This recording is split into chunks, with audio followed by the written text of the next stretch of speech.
Agora eu vou falar sobre a escravização dos indígenas.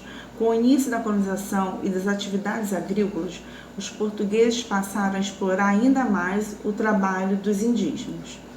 Assim, muitos nativos foram aprisionados e obrigados a trabalhar como escravizados para os colonos, ou seja, para os portugueses, principalmente em plantações de cana-de-açúcar. Aí que surgiu as bandeiras de preação. O que foram as bandeiras de preação? Em 1554, os jesuítas fundaram o Colégio do Planalto de Piratininga, no interior da capital de São Vicente, com o objetivo de catequizar indígenas que viviam na região. Em torno do colégio formou-se um povoado que mais tarde deu origem à Vila de São Paulo.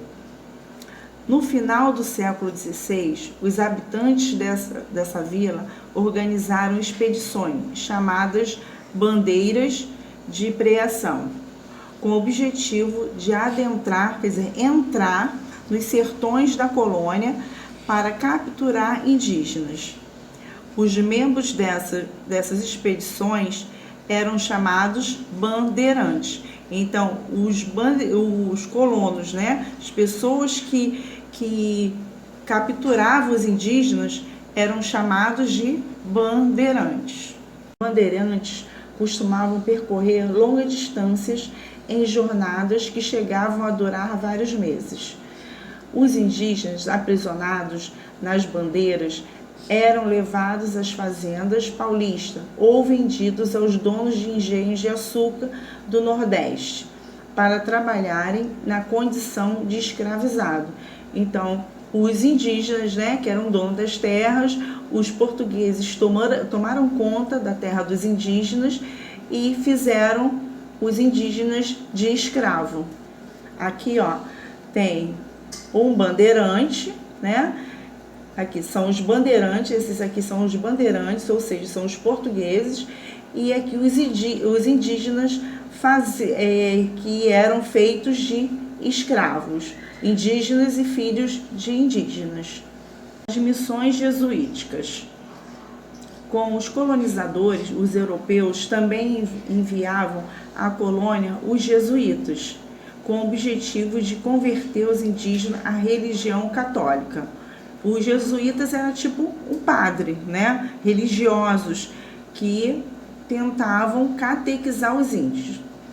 Os jesuítas acreditavam que a escravização prejudicava o aprendizado do catolicismo pelos indígenas. Dessa forma, eles criaram as missões jesuíticas. O que era? Eram aldeamentos isolados, onde os indígenas pudessem ser instruídos sobre as ideias católicas e o modo de vida europeu, sendo obrigatórios a deixar suas crenças e seus costumes. Quer dizer, ele fazia com que os indígenas, porque os indígenas tinham suas crenças, seus costumes, então os jesuítas tentavam ensinar para eles a religião católica, fazendo com que eles deixassem as suas crenças e costumes que eles tinham. De obra africana. Com o aumento da produção de açúcar no Brasil, os colonos precisavam de mais mão de obra. Os portugueses passaram então a trazer pessoas da África para trabalhar como escravizados. Desse modo, o tráfico de escravizados tornou-se um grande negócio para a coroa portuguesa, que lucrava com os impostos desse comércio. Os africanos eram trazidos em navios, em espaços muito pequenos e sem as mínimas condições de higiene. Muitos deles não sobreviviam às condições degradantes às quais eram submetidos. Quer dizer, eles eram trazidos em lugares apertados, pequenos, com pouca higiene, pouca alimentação, com muita sujeira.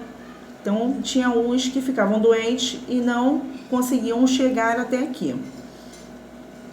Quando chegavam ao Brasil, os africanos eram muitas vezes separados de seus familiares para que fossem vendidos nos mercados de escravizados.